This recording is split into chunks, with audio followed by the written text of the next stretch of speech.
Well, we want to end with this final stage. We've looked at the importance of authority.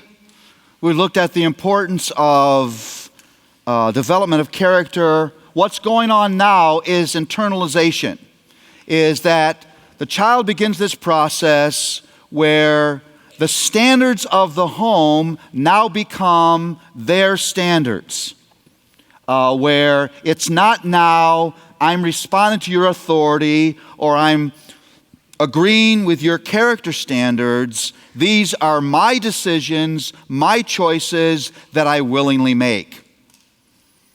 And it's a transitional period of time. You're actually beginning the process of more concretely preparing your children for their emancipation from the home.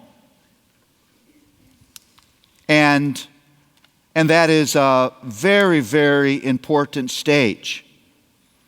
Now, you're going to be tempted to want to crank back the clock and treat this teenager like he's a 5-year-old.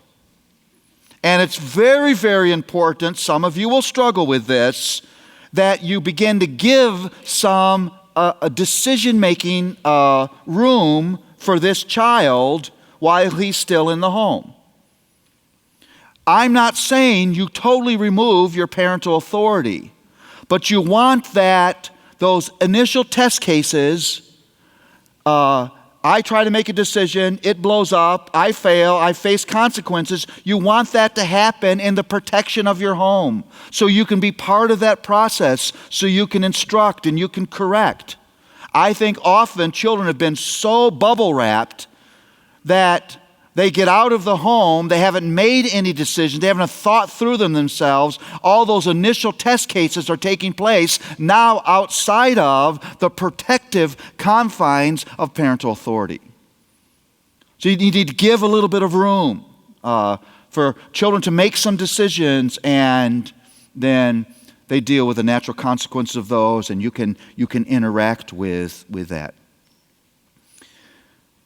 Now, watch the main tool here, decisions and consequences. I just said it.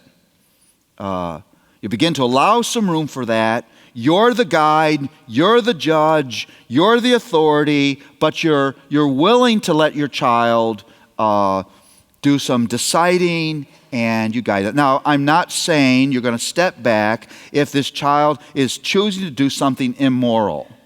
Clearly, you're not going to do that. But in some way, you ought to begin to bear some decisions. Now, don't settle for situational solutions and behavioral control. Your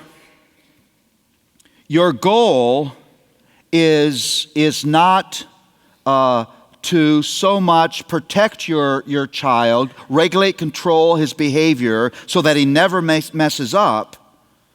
Your goal is to continue this work in his heart so that he is finally prepared for his emancipation from the home. This is not in your notes, but I want to give you 3 windows on relationship to your child. 3 types of relationships to teenagers, and you need to know what type you're in. The first one, the most healthy one, is what I would call a preventative relationship to your teenager.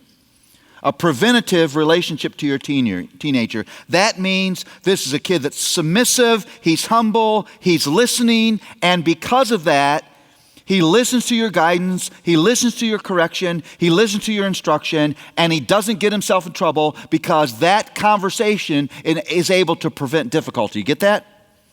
And so you're able to prevent a lot of that mess that happens in the life of a teenager because he's learned to submit to you, he's learned the value of your wisdom, he's participating.